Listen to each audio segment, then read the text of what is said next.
जय हिंद प्यारे बच्चों। क्या हाल चाल है सबका।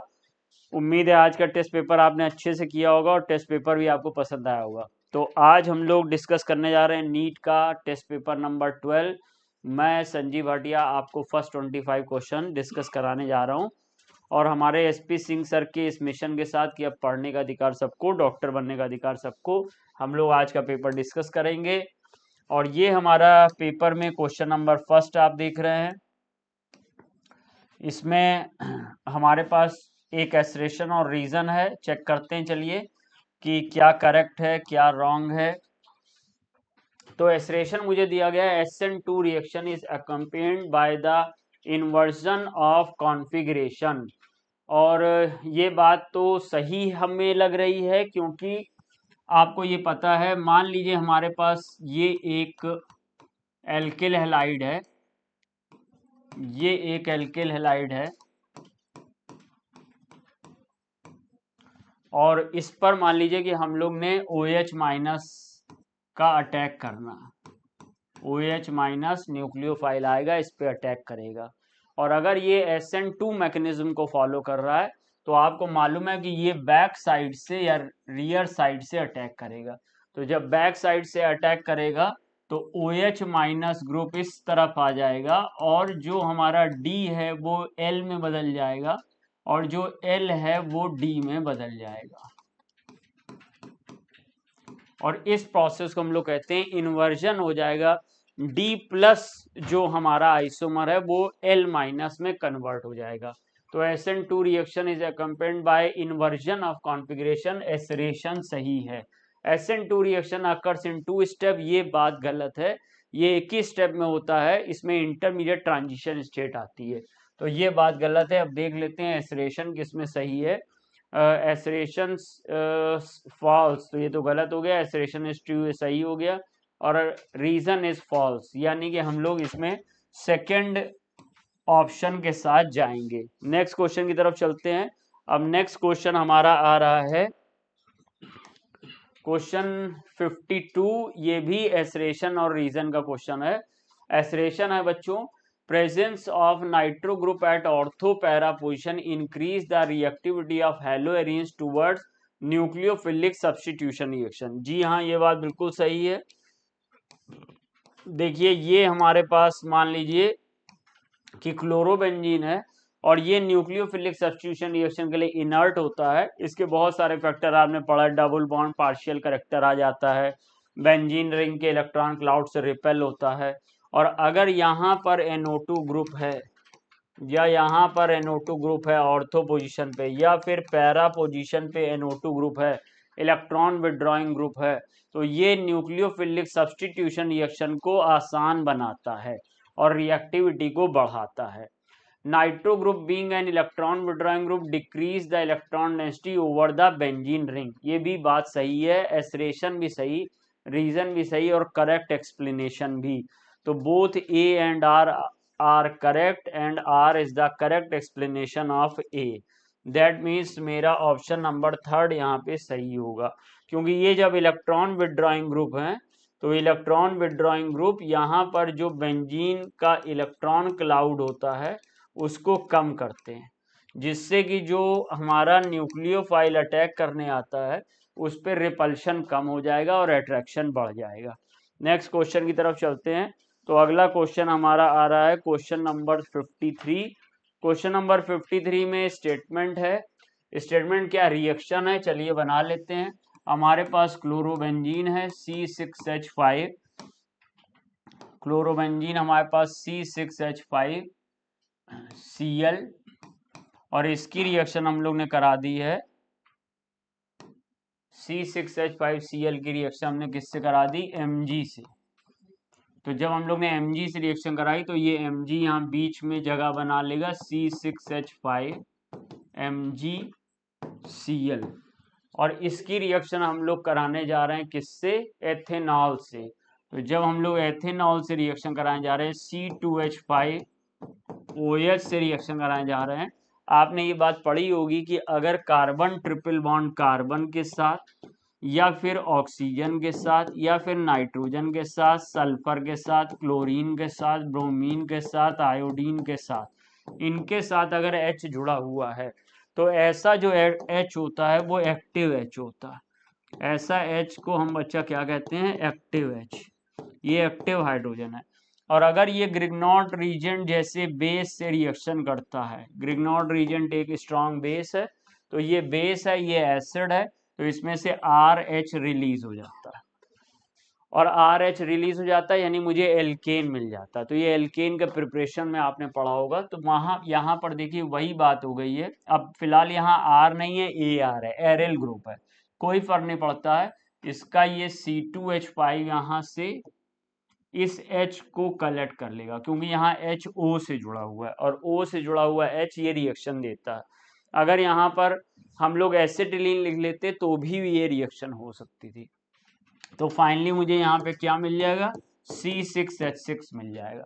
C6H5 यहाँ से आ जाएगा, एक H यहाँ से आ जाएगा, C6H6 मिल जाएगा, यानी कि मुझे मिल जाएगा बेंजीन। तो ऑप्शन नंबर सेकंड सही हो जाएगा। नेक्स्ट क्वेश्चन की तरफ चलते हैं। क्वेश्चन नंबर है मेरे पास 54। तो क्वेश्चन नंबर 54 में देखिए क्या होने जा रहा है। 2 ब्रोमोपेंटेन, ठीक है भाई, ये हमने लिया 1 2 3 4 5 पेंटेन ले लिया, और उसमें यहाँ पर Br लगा हुआ। 2 bromopentane heated in presence of potassium hydroxide, potassium hydroxide KOH की प्रेजेंस में हीट कर रहे हैं, और ये KOH के साथ अल्कोहल एथेनॉल भी लिया गया। तो ये जो KOH अल्कोहलिक है, ये एक स्ट्रॉन्ग बेस है, और ये यहाँ से एसिड रिमूव करेगा, या एलिमिनेशन का रिएक्शन देगा। तो अब एलिमिनेशन का रिएक्शन जब देने लगा तो देखो मेरे पास यहाँ पर दो पॉसिबिलिटी हैं। एक पॉसिबिलिटी तो ये है, हमारे पास पेंटेन है ना भाई, तो एक पॉसिबिलिटी तो ये है कि डबल बॉन्ड यहाँ पे आ जाए और यहाँ पे ये बन जाए हमारा पेंटीन 2, और एक पॉसिबिलिटी ये है कि 1 2 3 4 5 और ये डबल बॉन्ड यहाँ आ जाए। ये है मेजर और ये है माइनर, मेजर और माइनर।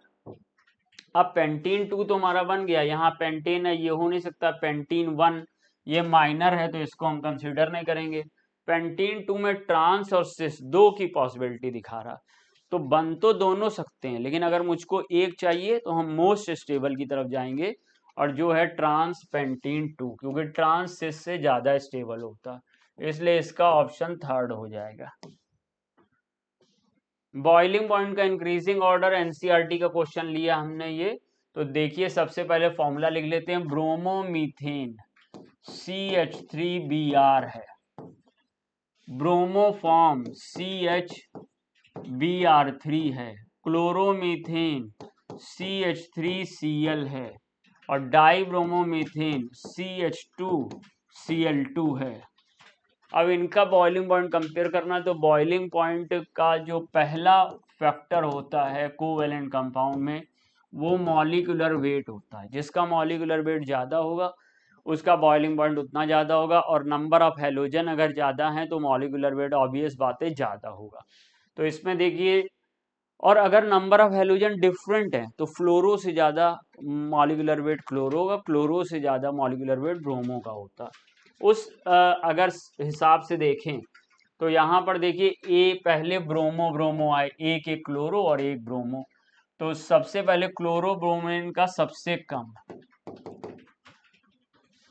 क्लोरोमीथेन का सबसे कम, थर्ड का सबसे कम, उससे ज्यादा, थर्ड से ज्यादा हम लोग ब्रोमोमीथेन का कर लेंगे, थर्ड से ज्यादा फर्स्ट, फर्स्ट से ज्यादा, फिर हमारे पास देखो 2 Cl आ गए, तो 2 Cl का हो जाएगा फोर्थ, फोर्थ आ जाएगा।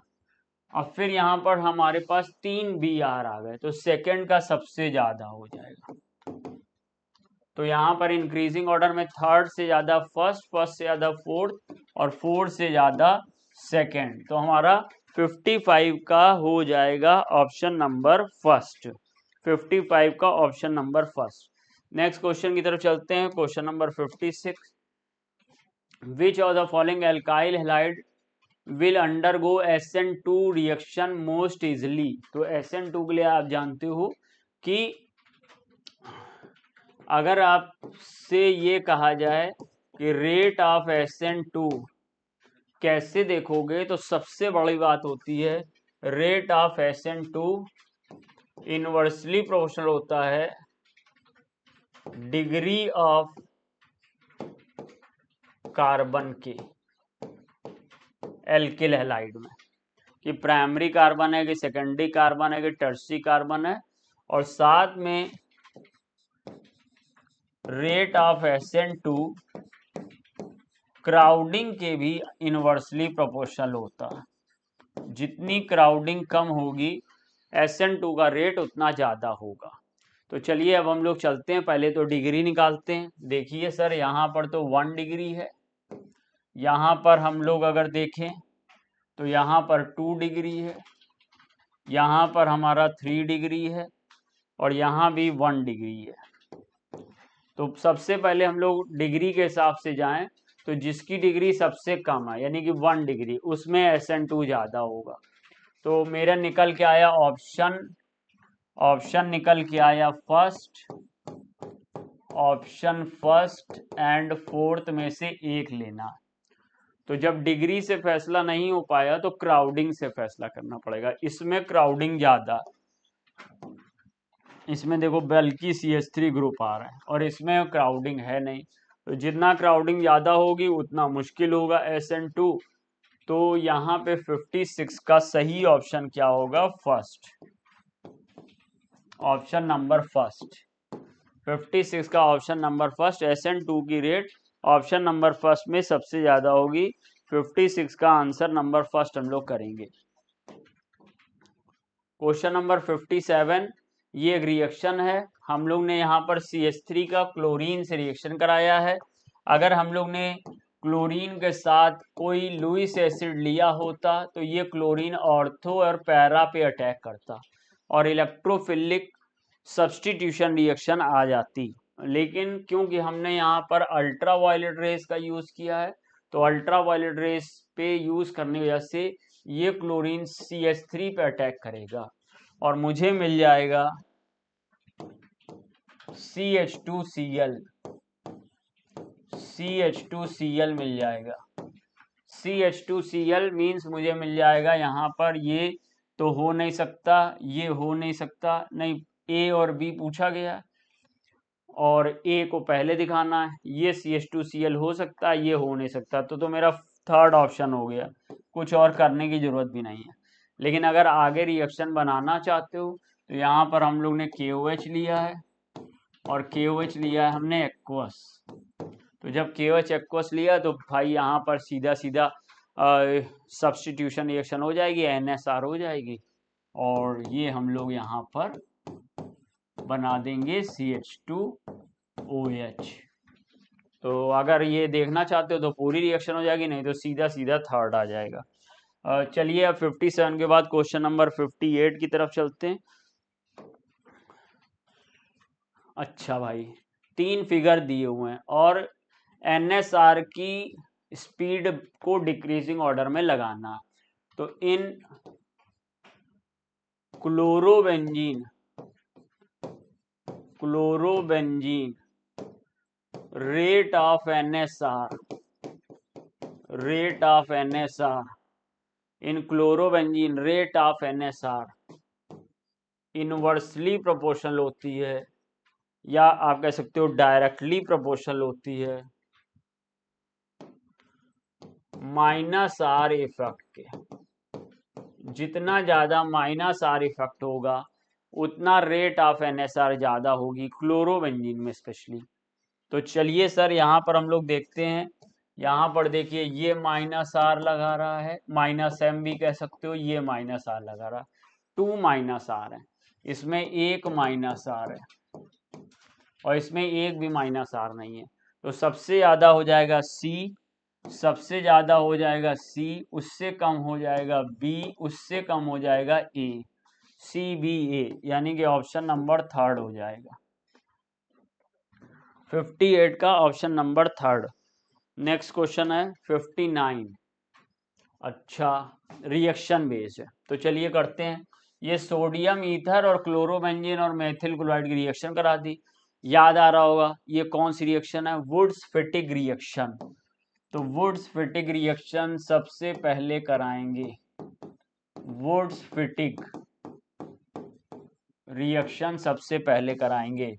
तो वुड्स फिटिग में मैं यहाँ पर ये ले लेता हूँ, क्लोरोबेंजीन ले लेता हूँ, उसके साथ सोडियम ले लेता हूँ और फिर मैं CH3Cl ले लेता हूँ।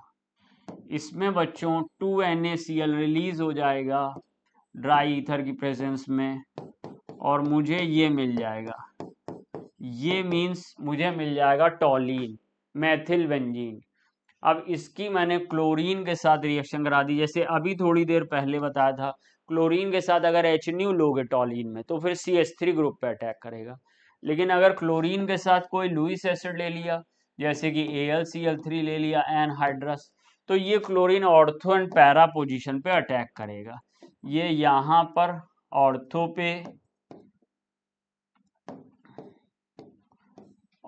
पे और पैरा पे अटैक करेगा, जिसमें मेजर होगा हमारा पैरा वाला, क्योंकि इसमें स्टेरिक रिपल्शन कम होगा। तो मुझे ये मिल जाएगा। अब मुझे ये ढूंढना कि ये किस ऑप्शन में दिया, तो ये ऑप्शन नंबर सेकंड में दिया। CH3 के पैरा पे क्लोरो ग्रुप लग गया और किसी ऑप्शन में दिया नहीं, इसलिए 59 का ऑप्शन नंबर सेकंड हम लोग करेंगे। अब क्वेश्चन नंबर 60 की तरफ जाते हैं।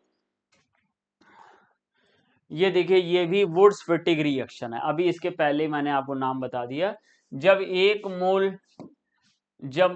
मोल हमारा एरिल हैलाइड का लो और 1 मोल एल्किल हैलाइड का लो और सोडियम और ईथर के साथ हीट करो, तो जो हमें हाइड्रोकार्बन मिलता है, इस तरह की रिएक्शन को हम लोग कहते हैं वुड्स फिटिग रिएक्शन। अगर दोनों मोल एल्किल हैलाइड के लिए सोडियम के साथ, तो फिर मुझे एक एल्केन मिलेगा और उसको हम लोग कहते हैं वुड्स रिएक्शन। और अगर दोनों मोल एरिल हैलाइड के लिए, तो उसे कहते हैं फिटिग रिएक्शन। ये सब आप जानते हैं। फिलहाल यहाँ पर 1 मोल एरिल हैलाइड 1 मोल एल्किल हैलाइड है, तो वुड्स फिटिग रिएक्शन यानी कि ऑप्शन नंबर सेकंड सही होगा। फ्रीडल क्राफ्ट रिएक्शन किसका एग्जाम्पल है?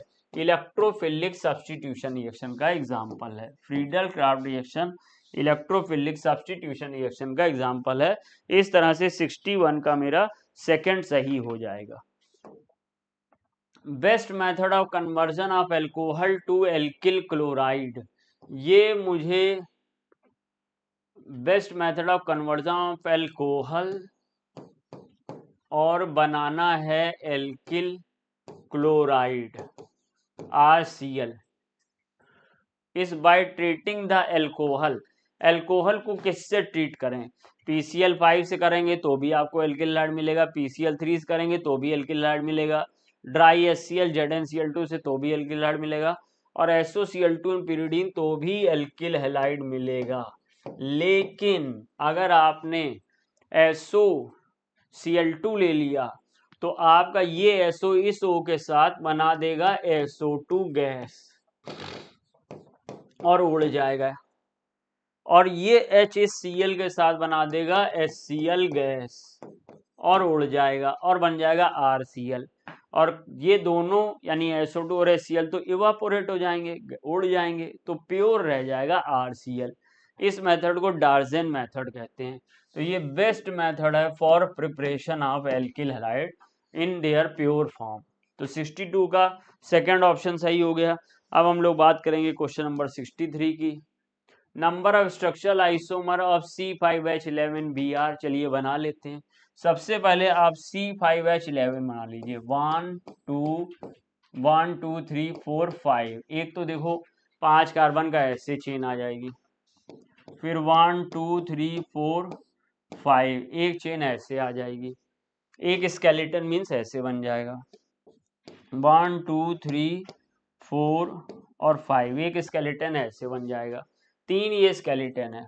अब अगर हम लोग इस पे Br को ऐड करते हैं या इस पे हम लोग Br2 को ऐड करते हैं, तो जब हम लोग Br2 को इस पे ऐड करेंगे तो देखिए क्या होगा। एक तो मेरा ये है कि 1 2 3 4 5, 1 2 3 4 5 और एक बार बी आर यहाँ जुड़ जाए, फिर 1 2 3 4 5 और एक बार बी आर यहाँ जुड़ जाए, 1 2 3 4 5। ये है 1 ब्रोमोपेंटेन, वो है 2 ब्रोमोपेंटेन। और एक पॉसिबिलिटी ये है 1 2 3 4 5 और एक बार बी आर यहाँ जुड़ जाए, 3 ब्रोमोपेंटेन। तो 3 तो ये बन गए। अब इसमें बनाने जाओ, इसके साथ भी R2 की रिएक्शन कराओ, इसके साथ भी R2 की रिएक्शन कराओ। तो इसमें 1 2 3 ऐसे, 1 2 3 ऐसे, 1 2 3 ऐसे, एक बार बी आर लगा देते हैं यहाँ पर, 1 2 3 4 बी आर लगा दिया यहाँ पर, एक बार बी आर लगा दिया यहाँ पर, एक बार बी आर लगा दिया यहाँ पर, और एक बार बी आर लगा दिया यहाँ पर। तो 4 तो ये फिगर हो गए।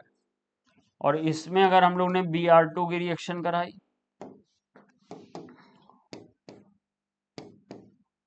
तो एक बार Br लगा दिया यहाँ पे, बस यही पॉसिबिलिटी होगी। तो अब बच्चा काउंट कर लेते हैं, देखो कितना नंबर बना, 1 2 3 4 5 6 7 एंड 8। तो फाइनली मेरे 8 प्रोडक्ट्स बन रहे हैं। ऑप्शन नंबर 3 के साथ जाएंगे। ऐसे मुझे यहाँ पर स्ट्रक्चरल आइसोमर C5H11Br के बनाने थे।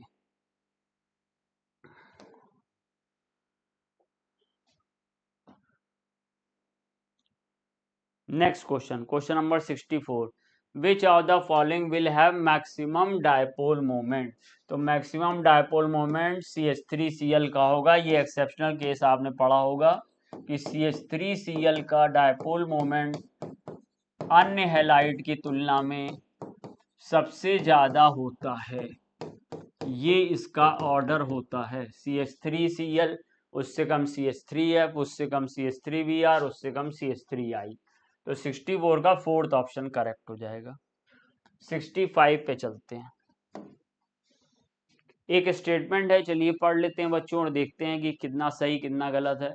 Although chlorine is an electron withdrawing group yet it is ortho para directing.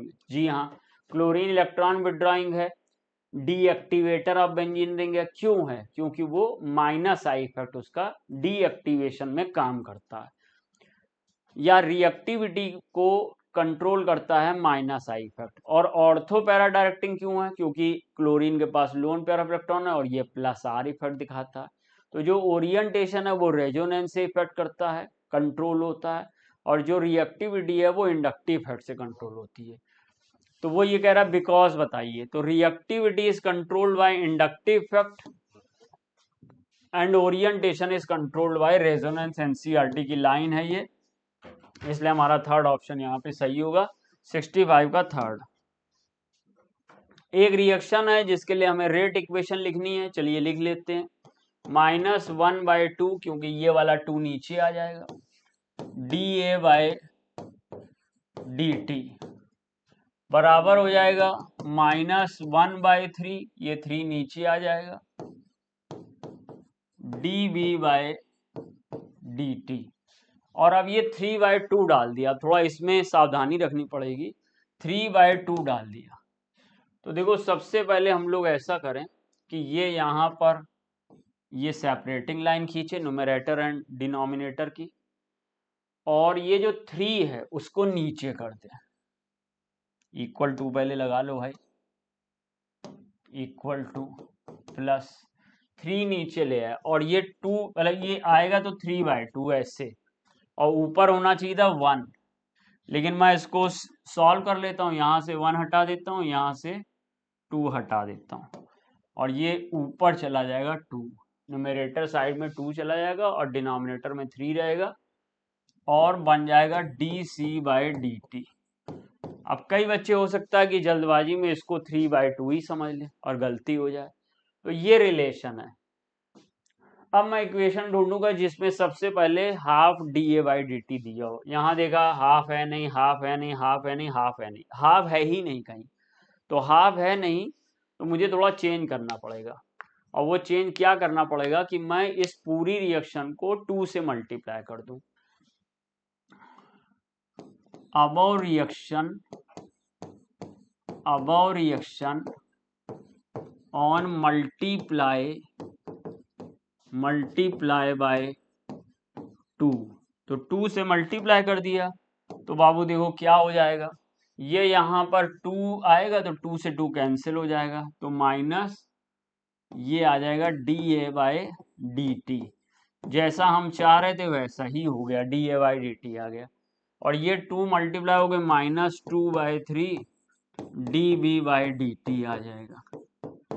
और ये 2 और मल्टीप्लाई किया तो +4/3 dC/dt आ जाएगा। तो हम मैच करिए क्या ऐसी कोई इक्वेशन आ रही है। तो फोर्थ इक्वेशन मुझे लग रहा है -da/dt -2/3 dB/dt माइनस, यहाँ तो माइनस आ गया, यहाँ माइनस नहीं होना चाहिए था, यहाँ पर प्लस होना चाहिए था। हो सकता है मिस प्रिंटिंग रही हो और कोई ऑप्शन मैच कर रहा, और कोई ऑप्शन तो मैच कर नहीं रहा। तो हम इसको अपनी तरफ से कंसीडर कर ले रहे प्लस, और फोर्थ ऑप्शन यहाँ पर ले रहे हैं क्योंकि सी जो नहीं, सी भी तो हमारा रिएक्टेंट है। हाँ तो यहाँ भी माइनस रहेगा, माइनस माइनस, और इस तरह से मुझे कोई करेक्शन की नीड नहीं है और मेरा फोर्थ ऑप्शन सही हो जाएगा। देख लीजिए भाई, रिएक्टेंट है, उसको मैंने सोचा था प्रोडक्ट है। उम्मीद है समझ पाए होंगे। अब नेक्स्ट क्वेश्चन की तरफ चलते हैं। For the reaction of nth order the unit of the rate constant. तो इसको आपने याद किया होगा, ये इसका आंसर थर्ड होगा। अगर जो लोगों को याद नहीं वो निकालते हैं तो आप ऐसे निकाल भी सकते हैं। रेट इक्वल टू होता है के, सब्सटेंस जो रिएक्टेंट है, ए ना लिखो रिएक्टेंट लिख लो, रिएक्टेंट की power n order of reaction है। तो जो रेट है वो क्या है, रेट है मोल पर लीटर पर सेकेंड, और के यूनिट मुझे निकालना। और जो कंसंट्रेशन होती है वो मोल पर लीटर में लेते हैं, तो मोल लीटर इनवर्स की पावर एन। अब इसको आप सॉल्व कर लीजिए। तो ये मोल की पावर एन है और ये इधर से ऊपर जाएगी तो मोल की पावर 1 - n आ जाएगा, मोल की पावर 1 - n। लीटर की पावर -1 है, यहाँ लीटर की पावर -1 ऊपर जाएगी तो +1 हो जाएगा, तो लीटर की पावर n-1 और सेकेंड की पावर -1 बनी रहेगी। तो 1 - n, लीटर की पावर n-1, सेकेंड की पावर 1 -1, तो 67 का मेरा सही हो गया third. 68 T half of a reaction is double as the initial concentration of the reaction is double. The order of the reaction will be straight forward। आपको पता 0 ऑर्डर रिएक्शन हो जाएगी, क्योंकि जो T हाफ है भाई साहब वो प्रोपोर्शनल है R0 की पावर 1 - n के, इनिशियल कंसंट्रेशन की पावर 1 - n के। मान लो कि वो कह रहा है कि T हाफ डबल हो जाती है, तो मान लीजिए कि हमारे पास पहला T हाफ 1 लिया था, अब T हाफ 2 ले लिया, और फिर R0 1 अपॉन R0 2। अगर तुम इसको सीखना चाहते हो, मतलब इसको निकालना ही चाहते हो, तो हम लोग ऐसे, वैसे तो ये बात तुम्हें पता है कि अगर कंसंट्रेशन डबल करो और टी हाफ भी डबल हो जाए तो 0 ऑर्डर रिएक्शन होती है, और कंसंट्रेशन डबल करो टी हाफ पे कोई चेंज ना आए तो फर्स्ट ऑर्डर रिएक्शन होती है। कंसंट्रेशन डबल करो टी हाफ हाफ हो जाए, आधा हो जाए, तो फिर सेकेंड ऑर्डर रिएक्शन होती है। ऐसे डायरेक्ट भी याद कर सकते हो या इस फॉर्मूले से निकाल भी सकते हो। तो कह रहा टी हाफ डबल किया तो इनिशियल कंसंट्रेशन भी डबल हो जाएगी, यानी अगर ये टी हाफ 1 थी तो टी हाफ 1 थी, टी हाफ 2 डबल कर दिया तो आर नॉट 1 थी, तो आर नॉट 2 कर दिया, पावर 1 माइनस एन, तो यानी कि 1 माइनस एन इक्वल टू 1 आ गया, तो एन इक्वल टू 1 माइनस 1 यानी कि 0 आ गया, तो एन बराबर 0, तो 0 ऑर्डर रिएक्शन हो गई। नेक्स्ट क्वेश्चन चलते, क्वेश्चन नंबर 69। ये एक रिएक्शन दी गई है और इसमें rate of appearance of ammonia दिया गया और rate of disappearance of H2 निकालना है। तो हम लोग इसके दोनों के रिलेशन की पहले रेट इक्वेशन लिख लेते हैं। तो रेट इक्वेशन हो जाएगी -1/3 DH2 by dt equal two plus 1/2 DNH3 by dt। यही तो रिलेशन होगा। अब इसमें जो DNH3/D2 है इसको हम लोग फिलअप कर देते हैं। यहां पे हम लोग ये वाली वैल्यू पुटअप कर देंगे। देखिए DNH3/dt दी हुई है और मुझे ये DH2/dt निकालना है। तो अब देखो फाइनली क्या, ये 3 का मल्टीप्लाई कर दो और मुझे माइनस के टर्म में निकालना है, 3 का मल्टीप्लाई कर दो, अपॉन 2 यहाँ पे रहेगा ही रहेगा और ये आ जाएगा 2 × 10⁻⁻⁴, तो 2 से 2 कैंसिल हो गया, 3 × 10⁻⁻⁴ आ गया, 3 × 10⁻⁻⁴।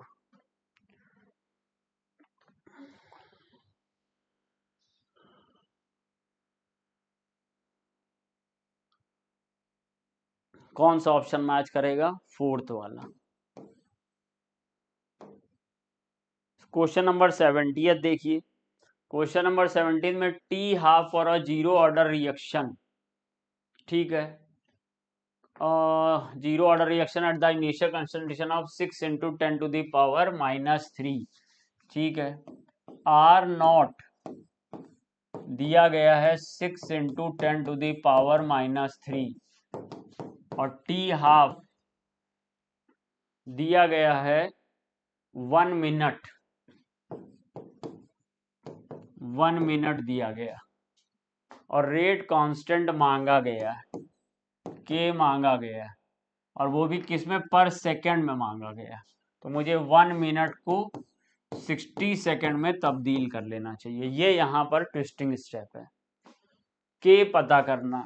अब ये 0 ऑर्डर रिएक्शन है, 0 ऑर्डर रिएक्शन के लिए के इक्वल टू, आपने फॉर्मूला पढ़ा होगा, R naught upon 2 × T half.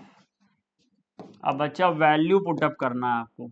Are not कितना दिया गया, 6 × 10⁻⁻3 और 2 टी हाफ कितना दिया गया, 60 सेकेंड। तो ये यहाँ पर कैंसिल कर दो, 10 टाइम कैंसिल हो गया, 10 ऊपर चला गया, तो 1/2 × 10⁻⁻4, या फिर हम इसको ऐसे भी लिख सकते हैं 10/2 × 10⁻⁵। सॉल्व कर लो, 5 × 10⁻⁵, तो थर्ड ऑप्शन मेरा मैच करेगा, 5 × 10⁻⁵। दो डिफरेंट टेम्परेचर दिए गए हैं और एक्टिवेशन एनर्जी और रेट कांस्टेंट K1 K2 के बीच में रिलेशन लेना है। तो इसके लिए हमने पढ़ा है, एक फॉर्मूला होता है log K2/K1 equal to EA upon 2.303 R 1/T1 minus 1/T2। ये फॉर्मूला हम लोग ने पढ़ा हुआ है, लेकिन यहाँ क्वेश्चन में जो ऑप्शन दिए तो एलएन के टर्म्स में दिए हैं, तो कोई बात नहीं, यहां से 2.303 हटा दो और यहां से लॉग हटा के एलएन लगा दो, एलएन लगा दिया और यहां पर केवल आर कर दिया। तो कोई ऑप्शन ऐसा है? Fourth option, ln K2/K1 EA upon 1/T1 minus 1/T2। Fourth option ये मैच कर रहा। दूसरे भी कर लें, क्योंकि ये एक ऐसा पी वैक्यूम क्वेश्चन आया जिसमें कि 2 ऑप्शन करेक्ट हो रहे हैं। उसमें क्या था कि यहाँ बाहर माइनस कर दिया था और यहाँ 1/T2 माइनस 1/T1 कर दिया था, तो वही बात हो गई थी। तो एक बार चेक कर लेते हैं, अगर बाहर माइनस तो किसी में, देखो इसमें तो प्लस आ गया, तो ये तो हो नहीं सकता।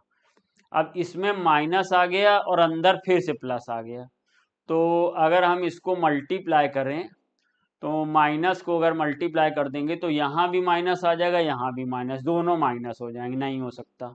यहाँ माइनस को मल्टीप्लाई कर देंगे तो ये, अगर हम इसको माइनस को मल्टीप्लाई कर दें तो हमारे पास आ जाएगा EA/R और -1/T1 प्लस 1/T2, यानी 1/T2 माइनस 1/T1, ये भी नहीं हो सकता।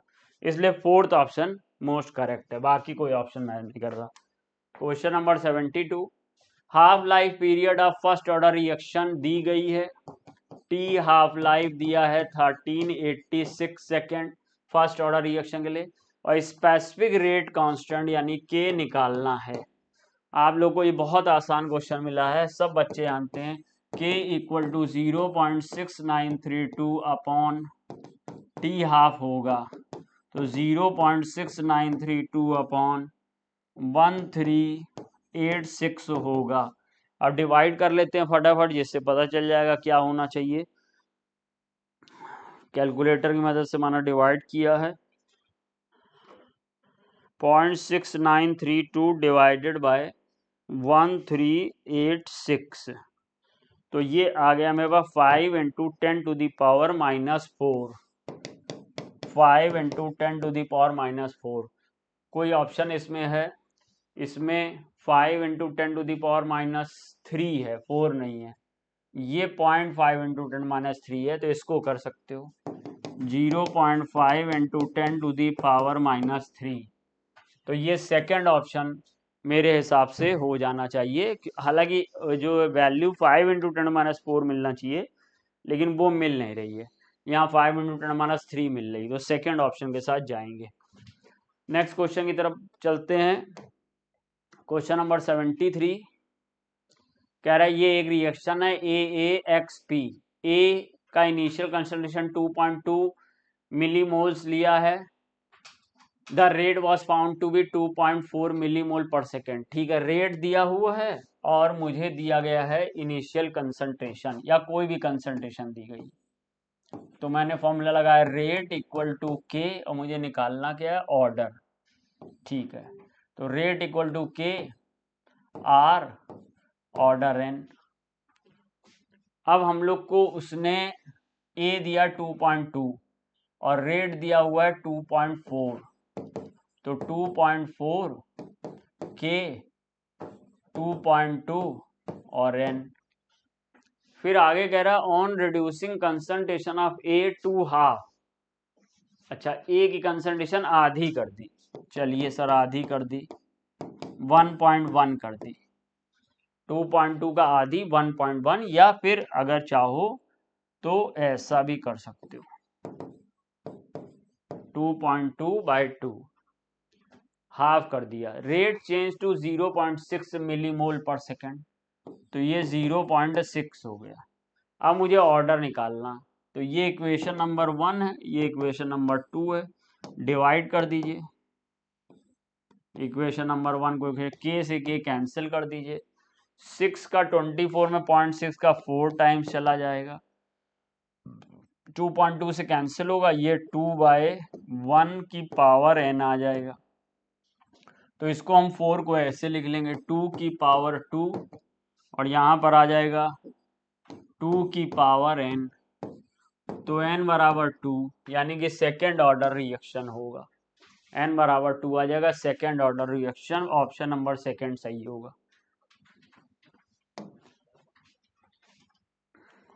ये भी जो पिछला क्वेश्चन था उसी से थोड़ा मिलता जुलता है। अब एक तो तरीका होता है डायरेक्ट देख लेना, कि जैसे अगर हम लोग एक्सपेरिमेंट नंबर 1 और 2 से चले गए तो बी की मोलरिटी सेम है तो कैंसिल हो जाएगा, ये डबल हो रही है तो ये 4 टाइम हो रहा है, इसका मीन्स है ए की पावर 2 होगी, दो जगह ए की पावर 2 है। फिर एक्सपेरिमेंट नंबर सेकेंड और थर्ड से चले जाओगे तो ये कैंसिल हो जाएगा, ये हाफ हो रही तो रेट भी हाफ हो रहा, यानी कि पावर 1 होगी। तो इस तरीके से ऑप्शन नंबर 3 सही हो जाएगा। लिख लिख के करना चाहते हो तो ये ऐसे कर लो, ये 1 कर लो, ये 2 कर लो, ये 3 कर लो। From experiment 1 and 2, experiment first and second से हम लोग ने कंपेयर किया, तो हमारे पास आ गया है R1 अपॉन R2 और A1 अपॉन A2 की पावर x और B1 अपॉन B2 की पावर y। तो R1 है 0.46, R2 है 1.84, ये है 0.1 बाई 0.2 और ये है 0.2 अपॉन 0.2। तो ये तो सर 1 आ गया, तो पावर कुछ भी हो 1 की पावर 1 ही रहती है, कुछ भी हो। और ये हम लोग ने किया है 1/4 1/2 की पावर x।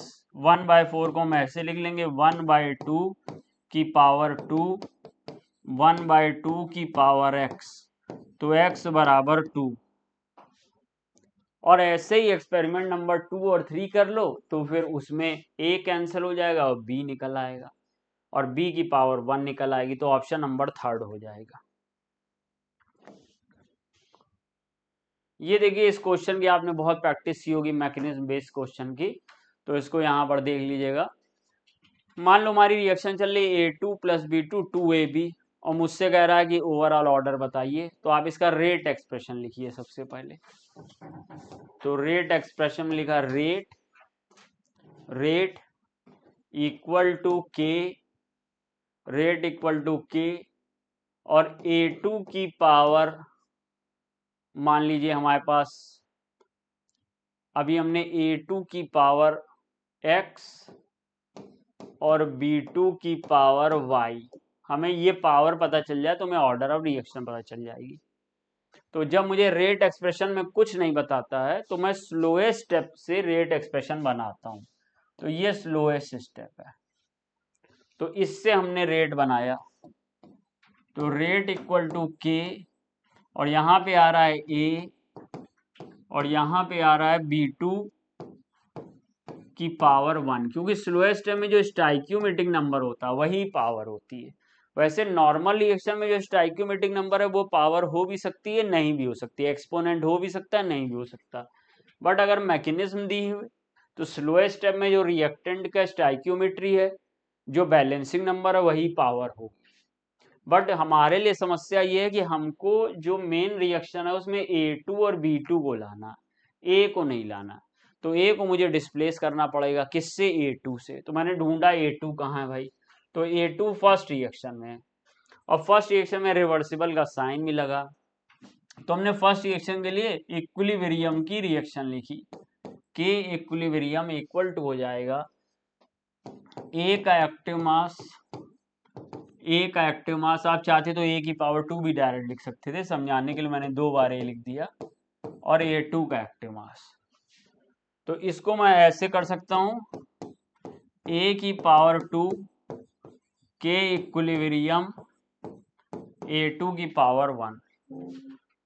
अब इसको मैं यहां से अगर पावर को उधर ले जाता हूं तो A बराबर हो जाएगा के इक्विलिब्रियम की पावर हाफ और A2 की पावर भी हाफ। अब ये जो A है ये A2 के टर्म्स में लिखा है, तो इसको उठा के इस वाली इक्वेशन में पुट कर दो। तो यहां पे हम लोग लिख लेंगे value of A put in equation first. तो मेरे पास अब क्या आ जाएगा, रेट इक्वल टू के इक्विलिब्रियम की पावर हाफ, A2 की पावर हाफ, B2 की पावर 1। अब ये दोनों इक्विलिब्रियम को मल्टीप्लाई करके, मतलब दोनों कांस्टेंट को, ये है रेट कांस्टेंट, ये है इक्विलिब्रियम कांस्टेंट, इनको मल्टीप्लाई करके एक नया कांस्टेंट बना लेते हैं। तो R इक्वल टू के डबल डैश, मान लो ये कांस्टेंट बना लिया, A2 की पावर हाफ और B2 की पावर 1। अब मुझे A2 और B2 की पावर मिल गई, एक्सपोनेंट मिल गया, इनको ऐड कर दीजिए। तो ऑर्डर जो होगी वो पावर का सम होगा 1/2 + 1 यानी 1.5, या फिर 3/2, 3/2। तो मेरे हिसाब से इसका आंसर 4th होना चाहिए, 4th 3/2। इस तरह से बच्चों फर्स्ट 25 क्वेश्चन मैंने आपको डिस्कस किए। उम्मीद है डिस्कशन में आपको कोई दिक्कत नहीं हुई होगी। कोई समस्या हो तो कमेंट बॉक्स में बताइएगा, और आगे के 25 क्वेश्चन उपेंद्र सर करेंगे। थैंक यू बच्चों। नमस्कार सभी लोगों को, मैं उपेंद्र सर, केमिस्ट्री फैकल्टी। तो आज हम लोग डिस्कस करने जा रहे हैं ऑल इंडिया नीट टेस्ट 12 का, जिसमें 51 to 75 क्वेश्चन यानी 25 क्वेश्चन अपने Sanjeev sir, respected Sanjeev sir करेंगे, और 76 से लेकर के 100 मैं करूंगा। ठीक है ना। तो आइए बात करते हैं सबसे पहले हम लोग 76 क्वेश्चन की।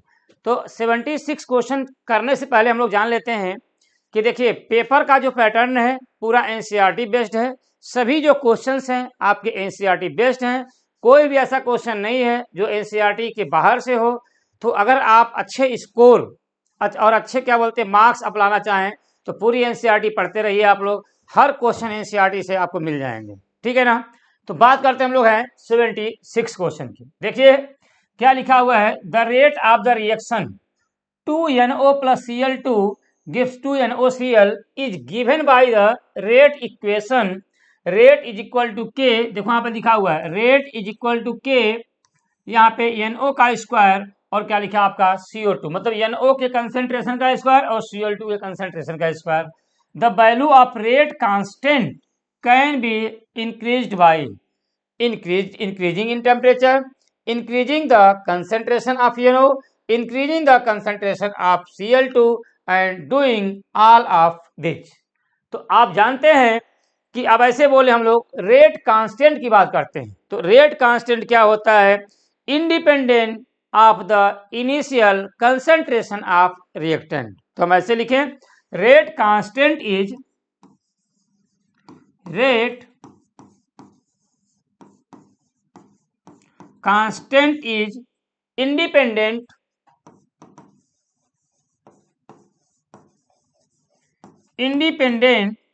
अब बोलेंगे हम लोग इंडिपेंडेंट क्या होगा आपका, इंडिपेंडेंट कंसंट्रेशन ऑफ रिएक्टेंट।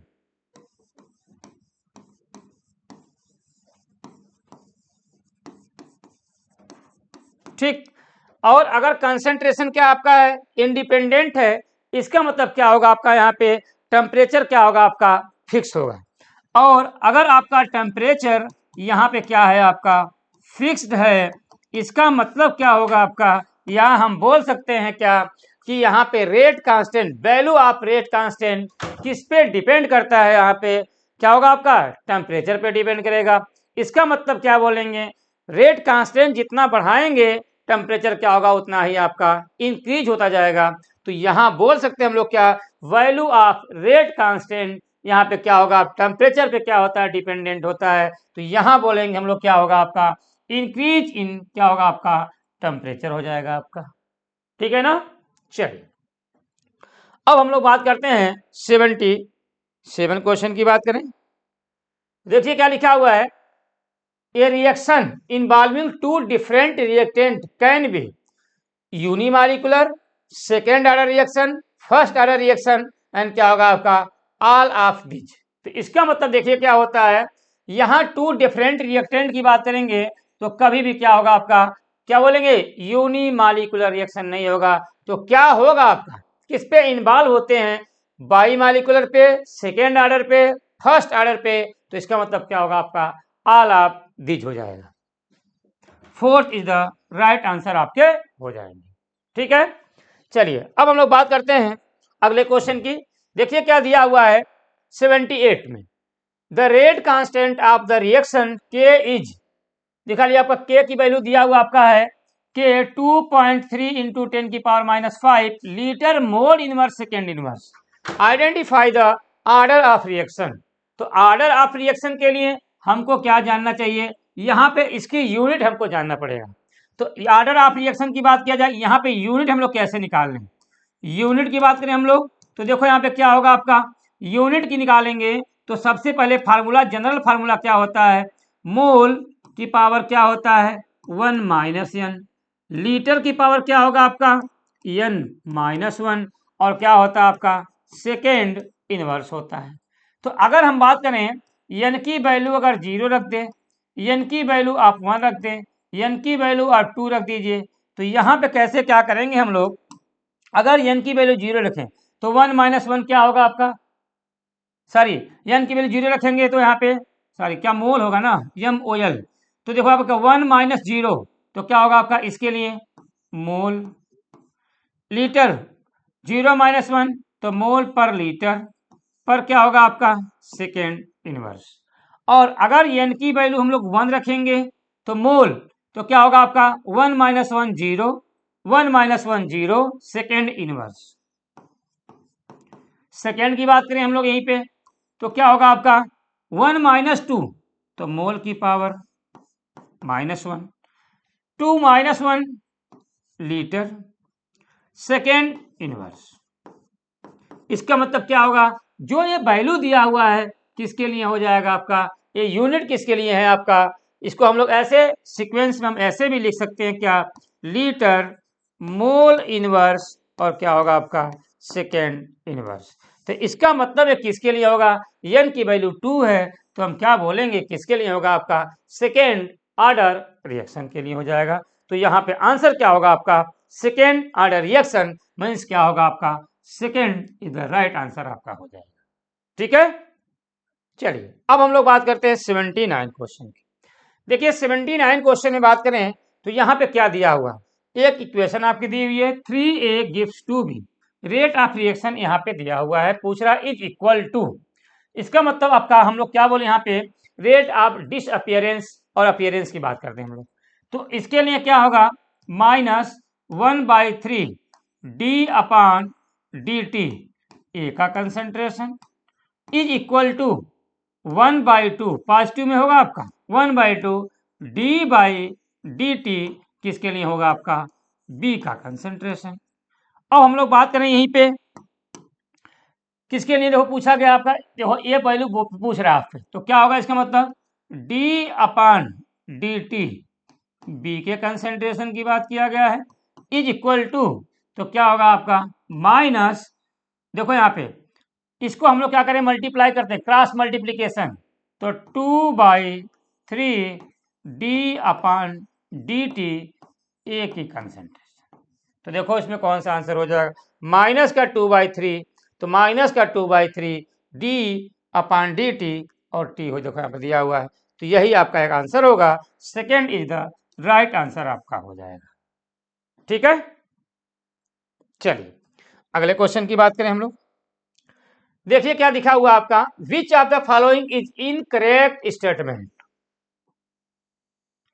तो देखो पहला पॉइंट क्या दिया हुआ है, molarity of the reaction is rarely greater than 3, तो क्या बोलेंगे molarity of reaction is greater than 3, एकदम सही है। Order of reaction could be 0, मतलब क्या ऑर्डर ऑफ रिएक्शन 0 भी हो सकता है, 1 भी हो सकता है, 2 भी हो सकता है, तो ये भी आपका सही है। मॉलिक्यूलरिटी ऑफ रिएक्शन में बी फ्रैक्शनल वैल्यू, बताइए फ्रैक्शनल वैल्यू होती है कि नहीं होती है, जल्दी से आंसर दीजिए आप लोग। तो क्या होता है फ्रैक्शनल वैल्यू नहीं होती, क्या होगी आपकी फ्रैक्शनल वैल्यू नहीं होती है। और यहाँ बात करेंगे तो बताओ मॉलिक्यूलरिटी ऑफ रिएक्शन की बात करेंगे तो फ्रैक्शनल तो होगी नहीं, तो होगी क्या आपका, इसका मतलब क्या होगा आपका, यहाँ बात करेंगे हम लोग तो फ्रैक्शनल अगर नहीं होगी मतलब क्या आपका क्या फ्रैक्शन के फॉर्म में नहीं होगी, इसका मतलब क्या होगा, यही आपका क्या होगा आपका इनकरेक्ट स्टेटमेंट हो गया। Order can be determined by experimentally, एकदम सही है। तो इनकरेक्ट आपसे पूछा हुआ है तो क्या होगा आपका थर्ड इज द क्या होगा आपका यहाँ पे इनकरेक्ट स्टेटमेंट हो जाएगा, मीन्स यही आपका क्या होगा आपका राइट आंसर हो जाएगा। ठीक है, चलिए अब बात करते हैं हम लोग हैं 81 क्वेश्चन की। देखिए क्या दिया हुआ है, 81 क्वेश्चन की बात किया जाए तो हम कैसे पढ़ें। देखो ये ग्राफ दिया हुआ आपसे है, पूछ रहा है आइडेंटिफाई यक्स। तो देखो यहाँ पे क्या लिखा है, यक्स डायरेक्शन की बात करेंगे अगर हम लोग, यहाँ बात करें हम लोग यक्स डायरेक्शन की, तो यक्स डायरेक्शन में क्या आपका है काइनेटिक एनर्जी है, और वाई डायरेक्शन क्या है फ्रिक्शन ऑफ मॉलिक्यूल है वाई डायरेक्शन में। और पूछ रहा है जैसे एक ग्राफ दिया हुआ है तो पूछ रहा है पे यक्स इज इक्वल टू क्या होगा। तो आपके एनसीईआरटी का पॉइंट दिया हुआ है, पहला पॉइंट क्या लिखा है kinetic average kinetic energy, most probable kinetic energy, activation energy, transition energy. तो याद रखिएगा यहां हम लोग बोलेंगे यहाँ पे यक्स इज इक्वल टू क्या होगा आपका मोस्ट, आपके एनसीईआरटी में दिया हुआ है मोस्ट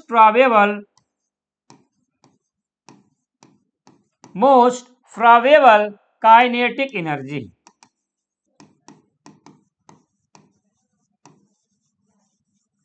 मोस्ट प्रोबेबल क्या हो गया आपकी काइनेटिक एनर्जी हो जाएगी। तो आंसर कौन सा हो जाएगा आपका second is the right answer हो जाएगा। ये आपके ग्राफ में एनसीईआरटी के पॉइंट में ग्राफ ही पूछा गया था, यहाँ पे आपके एनसीईआरटी में ग्राफ दिया हुआ है, यहाँ पे यक्स की वैल्यू आपकी यही होगी। ठीक है ना, चलिए अब हम लोग बात करते हैं 82 क्वेश्चन की। देखिए क्या दिया हुआ आपका है, for a reaction 2 N2O5 gives 4NO2 plus क्या दिया आपका है O2, rate and rate constant ये वैल्यू आपकी दी हुई है। पूछा गया क्या, then the concentration of N2O5 at the time will be. तो जल्दी से इसका आंसर दीजिए आप लोग, कैसे हम लोग लगाएंगे बोलिए आप लोग। चलिए इसका मतलब हम लोग रेट लिख देते हैं, इसके लिए इस इक्वेशन के लिए हम लोग रेट लिखते हैं। तो रेट इज इक्वल टू क्या होगा आपका के, और यहां बात होगा क्या N2O5, इसकी वैल्यू आपसे पूछ रहा है। तो रेट देखो यहाँ पे दिया हुआ है, रेट की वैल्यू कितना दिया है 1.02 इंटू 10 की पावर -4। देखिए साहब क्या दिया है 1.04 इंटू 10 की power -4 is equal to rate constant. देखो यहाँ पे के की वैल्यू दिया हुआ आपका है 3.4 इंटू 10 टू दी पावर -5 दिया हुआ है, और पूछा क्या गया है आपसे N2O5 का पूछ रहा है आपसे। देखो यहाँ पे कंसंट्रेशन, तो बस कुछ ना करिए आप क्या करिए N2O5 आप यहाँ पे लिख दीजिए, और यहाँ पे इसको आप डिवाइड कर दीजिए 1.04 into 10 to the power -4 divide by 3.04 into 10 to the power -5। तो इसको क्या करें हम लोग, देखिए यहाँ पे क्या होगा आपका, यहाँ जब ए ऊपर जाएगा तो क्या होगा 4 से 4 तो कट जाएगा, यहाँ पे 10 आ जाएगा और यहाँ पे 3 आएगा, लगभग इसकी वैल्यू कितनी आ जाएगी 3.0 हो जाएगा। बात समझ में आया कि नहीं आया, ठीक है। तो आंसर कौन सा हो जाएगा यहाँ पे second is the right answer आपका हो जाएगा, बोलिए ठीक है। चलिए अब हम लोग बात करते हैं 83 क्वेश्चन की। देखो क्या दिया हुआ है, if the temperature is increases by 30 degree Celsius the rate is nearly increases by. इसका मतलब जानते हैं आप, every 10 degree Celsius rise in temperature, मतलब प्रत्येक 10 डिग्री सेल्सियस टेम्परेचर बढ़ाने पर रेट कितने गुना होता है 2 टाइम हो जाता है। इसका मतलब बोलेंगे कि every 10 degree Celsius rise in temperature पूछेगा आपसे क्या रेट क्या होगा आपका 2 क्या बोले 2 टाइम इंक्रीज कर जाता है। तो यहां बात करेंगे 30 डिग्री सेल्सियस दिया हुआ है, इसका मतलब क्या होगा आपका 2 की पावर 3 हो जाएगा, मतलब क्या होगा आपका 8 टाइम्स। ठीक, तो आंसर कौन सा हो जाएगा आपका 8 time means 4th is the right answer आपका हो जाएगा। ठीक है, चलिए कोई दिक्कत नहीं आप लोग, ठीक है ना। चलिए अगले क्वेश्चन की बात करें हम लोग, थोड़ा हम लोग इस बुक कलर चेंज कर देते हैं।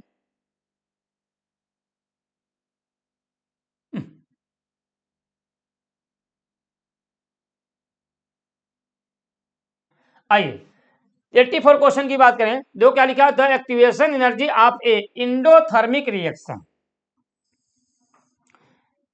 ए and A to B is E is forward direction में हो रहा है, मतलब एक्टिवेशन एनर्जी कहाँ जा रही है, फॉरवर्ड डायरेक्शन में।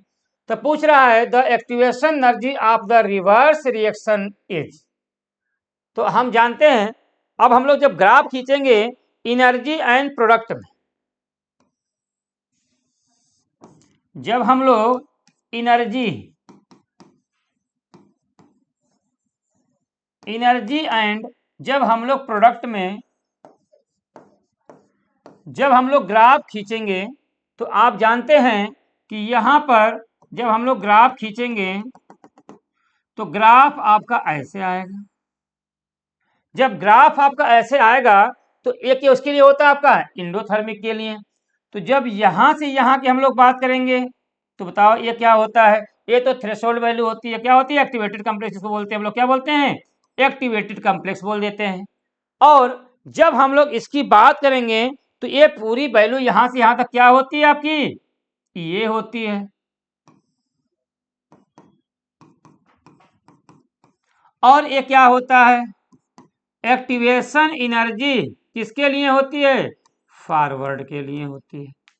ठीक, तो क्या पूछा आपसे है, the activation energy of reverse reaction, तो बताओ अगर रिवर्स रिएक्शन की बात करेंगे, देखो यहाँ पे तो इसकी वैल्यू तो देखो ये प्लस क्या होगा आपका, इतनी वैल्यू आपकी हो जाएगी।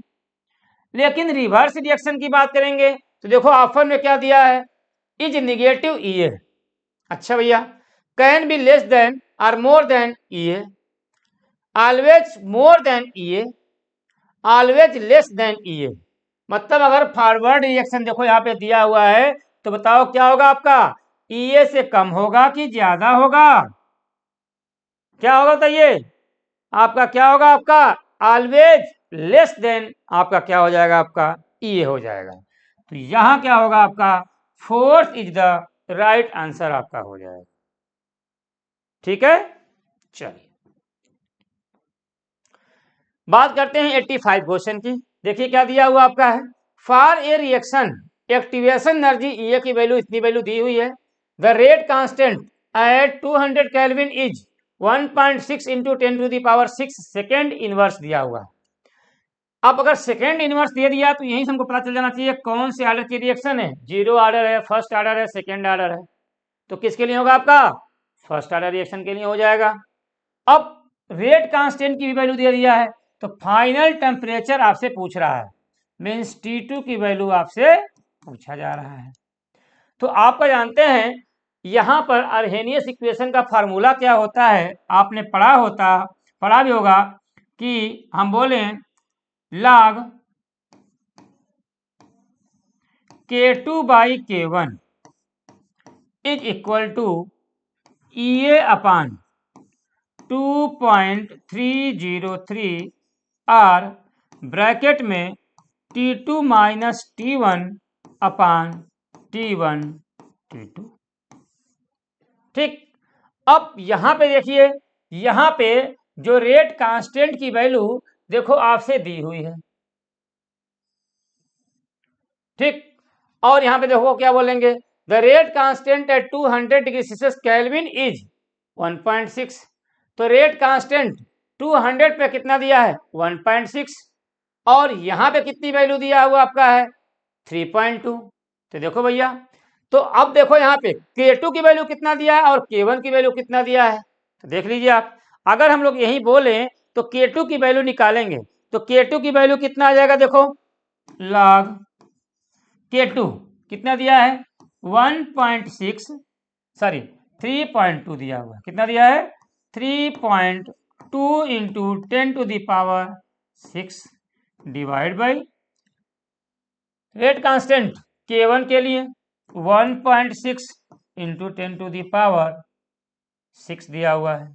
चलो भैया, इज इक्वल टू ई की वैल्यू कितना दिया है 19 2.15 दे दिया है, अपान देखो यहाँ पे जूल दिया हुआ है, तो इसका मतलब 2.303 और आर की वैल्यू क्या होती है जूल में, होती है 8.314 होती है। और T2 की वैल्यू हमने को निकालना है, तो अगर हम लोग T2 इज इक्वल टू यहाँ पे हम लोग T मान लें, ठीक है, तो क्या होगा आपका यहीं पे T माइनस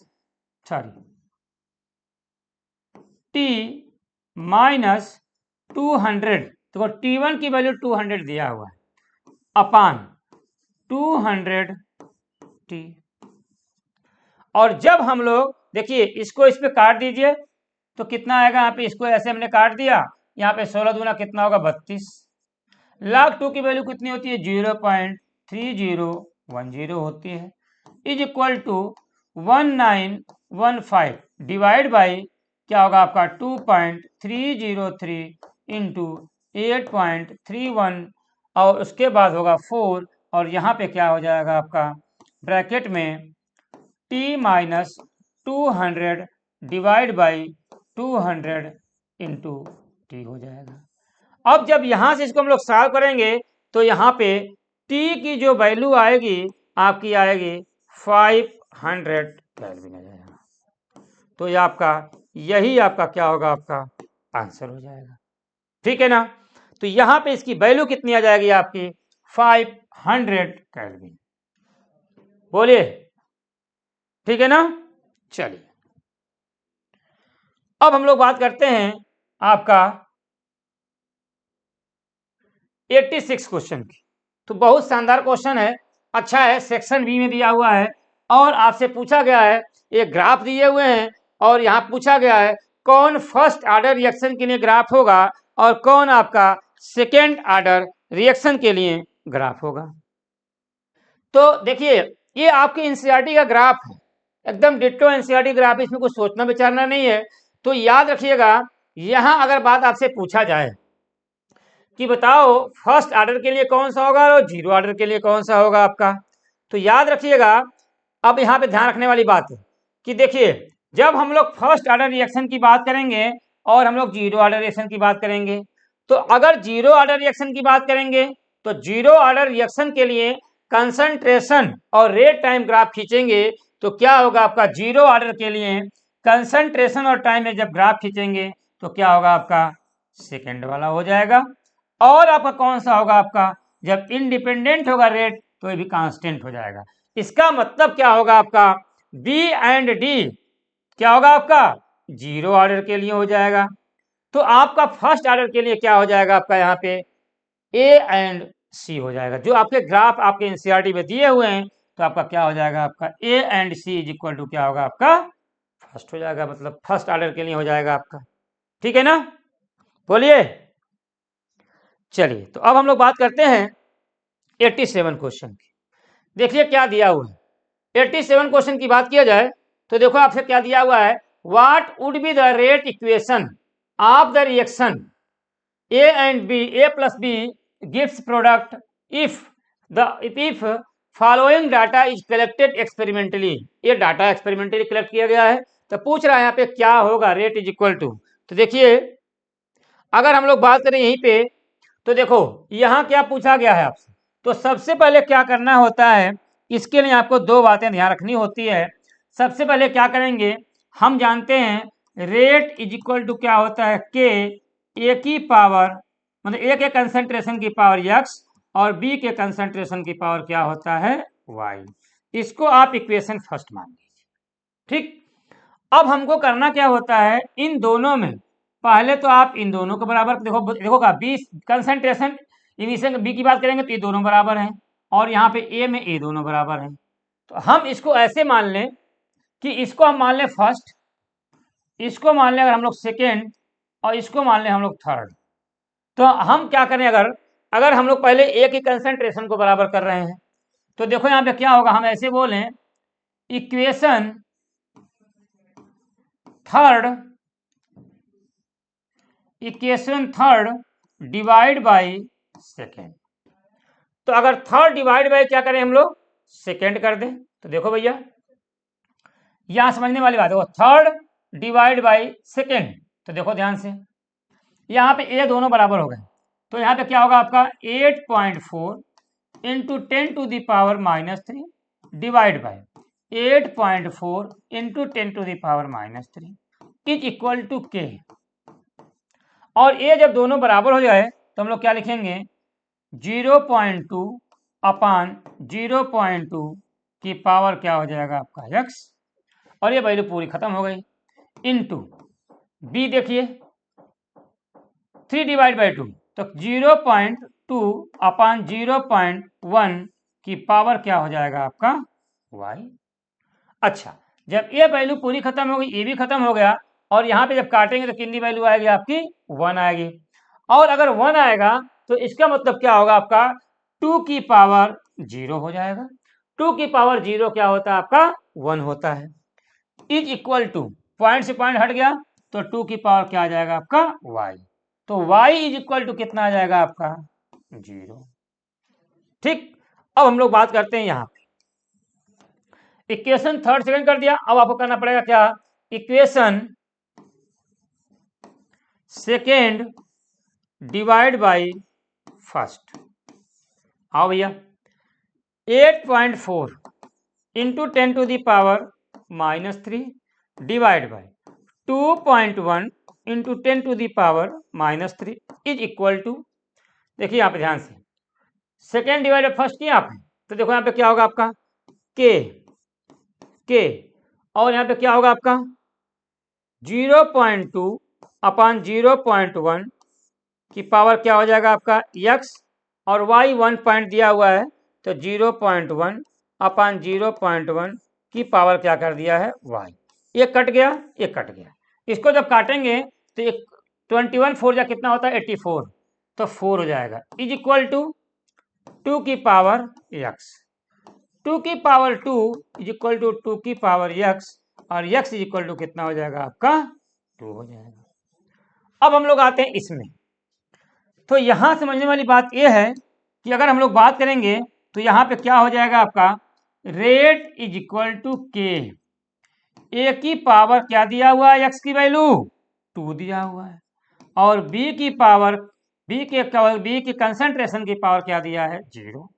तो देखो यहाँ पे कोई जो ऑप्शन होगा आपका वही आपका हो जाएगा। देखो यहाँ पे, तो देखो कौन सा ऑप्शन होगा इसमें, a का स्क्वायर और b की पावर 0, तो कौन सा ऑप्शन हो जाएगा आपका first is the right answer आपका हो जाएगा। ठीक है, बोलिए।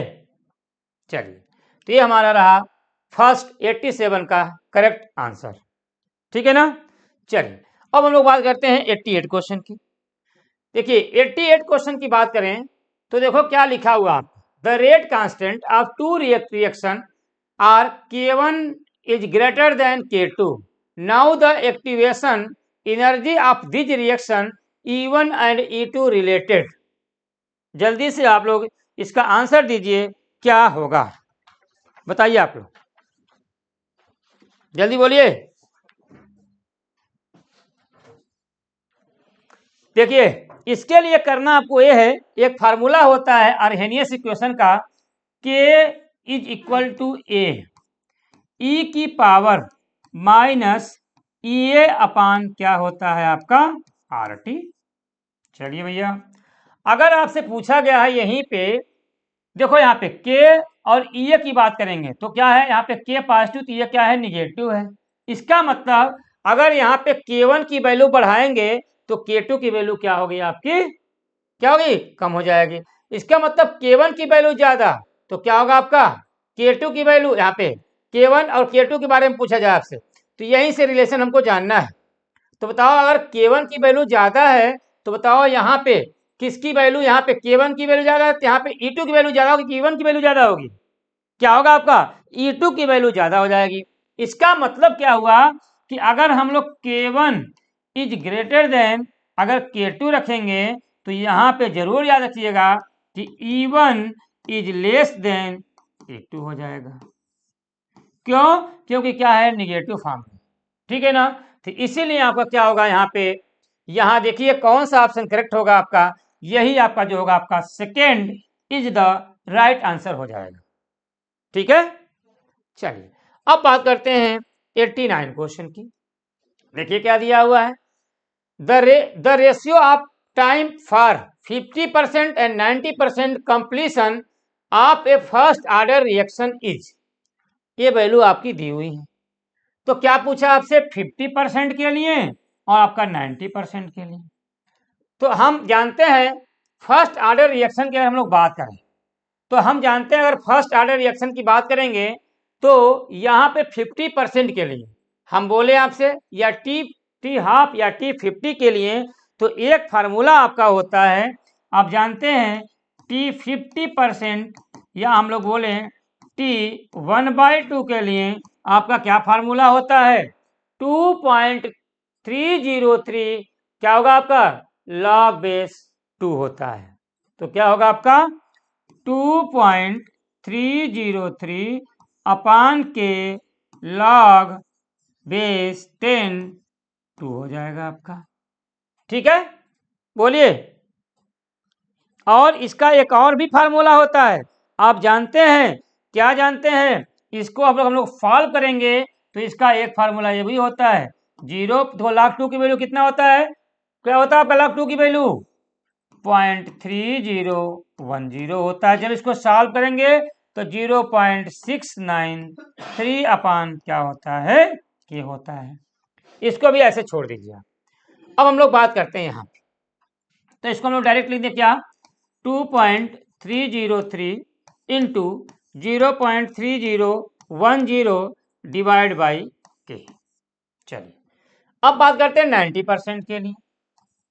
तो अगर 90% की बात करते हैं हम लोग हैं तो हम लोग जानते हैं फार्मूला क्या था, T90 की बात करेंगे तो इसका फार्मूला होता है, हम लोग ऐसे बोलते हैं 2.303 अपान के।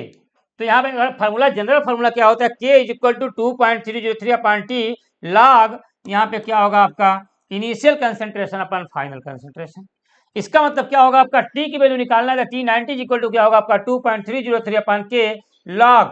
अब इनिशियल कंसेंट्रेशन क्या है आपका 100 मान लिया गया है और फाइनल कितना होगा आपका, मतलब इनिशियल अपान फाइनल, तो क्या होगा आपका 100 माना गया है अपान क्या होगा यहाँ पे 100 माइनस 90, तो 10 आ जाएगा यहाँ पे। तो हम लोग इसको ऐसे सॉल्व कर लें 2.303 अपान के log यहाँ पे 100 अपान 10, 0 0 काट दीजिए, log 10 की वैल्यू कितनी होती है 1 होती है।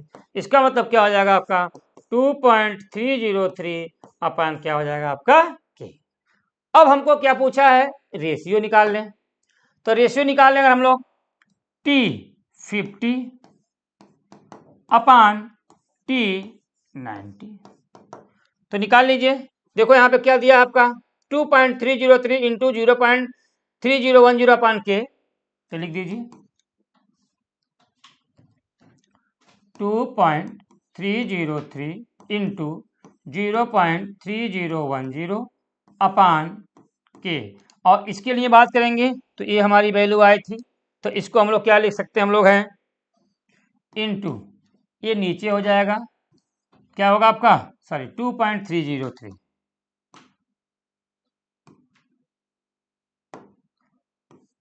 2.303 और के की वैल्यू आपकी ऊपर चली जाएगी, तो के से के कट गया, यहां से ये आपका ऐसे कट गया। अब हमको क्या करना है, जब इसकी वैल्यू को हम लोग सॉल्व करेंगे तो 0.3010 आ जाएगा, और यहाँ पे क्या होगा डिवाइड करेंगे तो पॉइंट को अगर हम लोग हटाएंगे तो कितना आ जाएगा आपका 1 0 0 0, और देखो 4 बार 0 है तो 4 हो जाएगा, तो 0 से 0 कट जाएगा। तो इसका मतलब क्या होगा यहाँ पे, इसको जब हम लोग सॉल्व करेंगे तो 3 आपका सॉरी 3 रेशियो क्या हो जाएगा आपका 10 हो जाएगा। तो आपका जो आंसर होगा कौन सा हो जाएगा यहाँ पे 4th is the right answer आपका हो जाएगा। ठीक है ना, तो इसको आपको इस तरीके से आपको सॉल्व करना है, ठीक है ना। चलिए अब हम लोग बात करते हैं 90 क्वेश्चन की। देखिए क्या दिया हुआ है, 90 क्वेश्चन की बात किया जाए तो एक रिएक्शन दी हुई है H2 plus Br2 gives 2 HBr, the experimental data suggest rate is equal to K, यहाँ दिया हुआ है H2 का कंसेंट्रेशन एंड Br2 की कंसेंट्रेशन की पावर 1/2। तो क्वेश्चन क्या दिया हुआ है, the molecularity and order of reaction are respectively, मतलब इसमें दो क्वेश्चन आपसे पूछे गए हैं। तो सबसे पहले हम लोग क्या करें, ऑर्डर ऑफ रिएक्शन निकाल लेते हैं। तो ऑर्डर ऑफ रिएक्शन की बात किया जाए, अगर हम लोग ऑर्डर ऑफ रिएक्शन की बात करें तो हम लोग क्या करते हैं, जो भी ये वैल्यू दी हुई होती है यहाँ रेट की, तो रेट की जो पावर होती है उसको हम लोग जोड़ देते हैं। तो यहाँ देखो आपका 1 लिखा है, यहाँ पे 1/2 लिखा है, तो 1 + 1/2, तो कितना आ जाएगा आपका, इसका एलसीएम 2 ले लेंगे, 2 + 1 कितना हो जाएगा आपका 3, तो 3/2 हो जाएगा। इसका मतलब ऑर्डर ऑफ रिएक्शन तो 3/2 हो गया। तो ये दोनों तो खत्म हो गया, अब ये है और ये है। और अब क्या पूछा है आपसे, मॉलिक्यूलरिटी ऑफ रिएक्शन। तो मॉलिक्यूलरिटी ऑफ रिएक्शन की बात किया जाए तो देखो कितने मॉलिक्यूल हैं, 1 और 2 हैं, तो क्या होगा यहाँ पे, बताओ कौन सा आंसर हो जाएगा आपका, 4। देखो 2 है तो 2 यहाँ पे है और 3/2 है, तो इसका मतलब क्या होगा यहाँ पे, 4th is the right answer आपका हो जाएगा। ठीक है ना, तो इसका मतलब 4th answer is the right answer. 90 का आंसर क्या होगा आपका, 4th हो जाएगा। चलिए बात करते हैं हम लोग 91। देखो क्या दिया हुआ है, which of the following statement is not true for the first order reaction, मतलब फर्स्ट ऑर्डर रिएक्शन के लिए क्या आपका सही नहीं है। तो देखो क्या लिखा है, पहला option, the graph between concentration and time is a straight line with slope के इज इक्वल टू स्लोप के अपॉन 2.303। बताइए यही सही है या गलत, जल्दी से आंसर दीजिए आप लोग। स्टेटमेंट पूछ रहा है आपसे, इसका मतलब क्या होगा आपसे, जब आपसे ग्राफ पूछा जाएगा तो क्या होगा आपका, स्लोप माइनस होता है, -k/2.303 होता है, तो यही क्या हो जाएगा आपका, गलत हो जाएगा।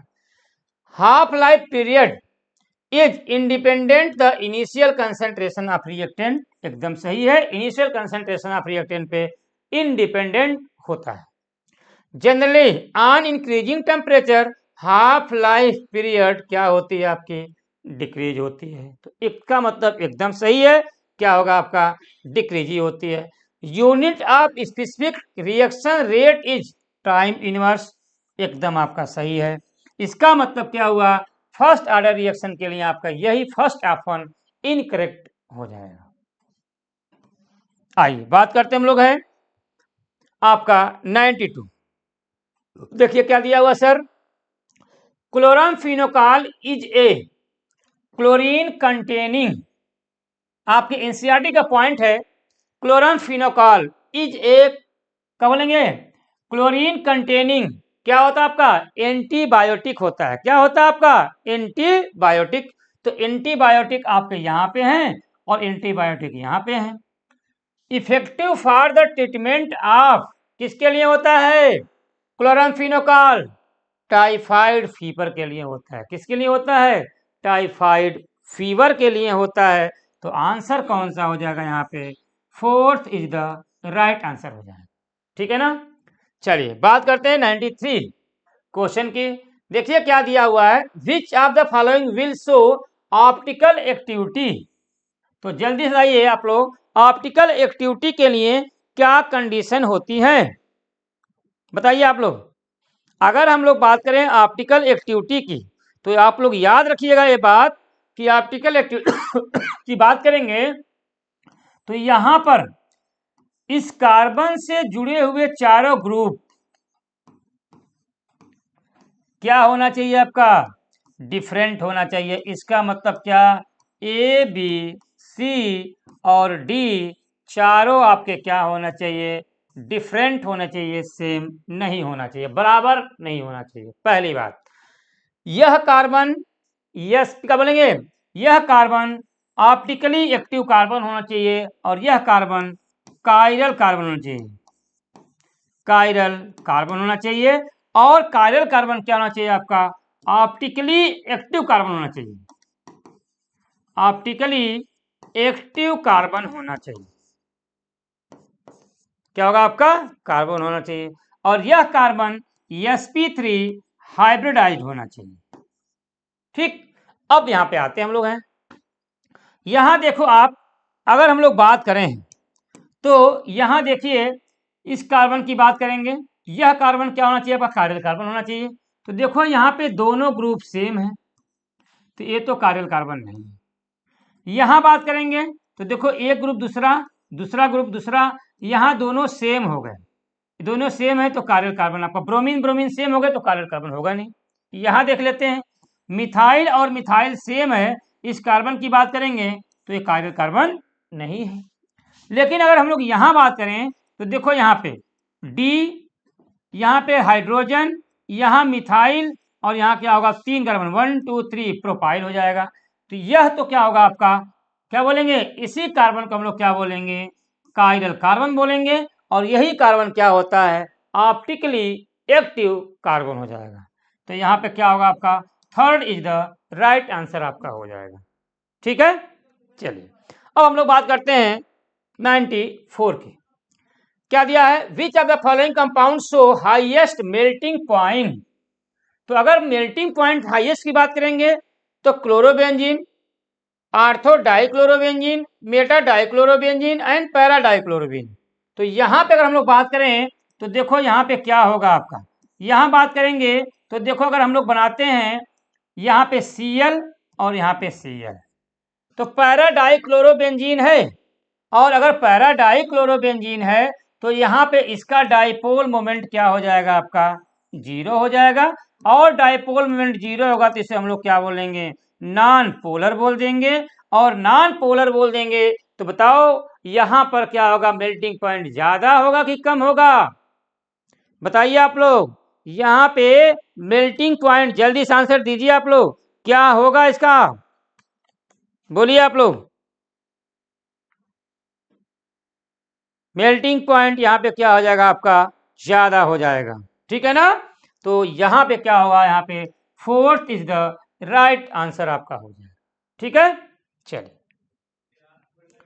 95 देखिए क्या दिया हुआ आपका है, C2H5Br इथाइल ब्रोमाइड की रिएक्शन जब AgNO2 के साथ कराएंगे तो पूछ रहा आपसे क्या, ए क्या बनेगा और बी क्या बन जाएगा आपका, रिस्पेक्टिवली क्या क्या होंगे।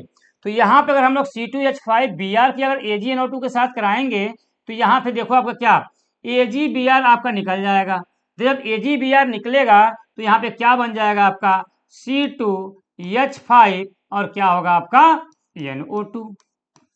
और जब हम लोग इसकी रिएक्शन केसियन की रिएक्शन C2H5Br के साथ कराएंगे तो यहाँ से क्या बन जाएगा आपका, C2H5Br प्लस क्या होगा आपका Cn। तो देखिए इसको हम लोग क्या बोलते हैं, क्या बोलेंगे, नाइट्रो एल्केन। नाइट्रो एल्केन क्यों बोलेंगे, क्यों यार प्रीफिक्स में आ जाएगा, तो इसका नाम क्या हो जाएगा आपका नाइट्रो, और क्या बोलेंगे हम लोग एल्केन बोल देंगे। ठीक, अगर नाइट्रो एल्केन ने बोले तो नाइट्रो एथेन बोल सकते हैं, तो यहाँ पे इसका नाम ये भी हो सकता है क्या, नाइट्रो एथेन। अच्छा भैया यहाँ देखिए क्या होगा आपका, यहाँ पे क्या है आपका C2H5Cn, तो इसका नाम क्या होगा आपका इथाइल साइनाइड।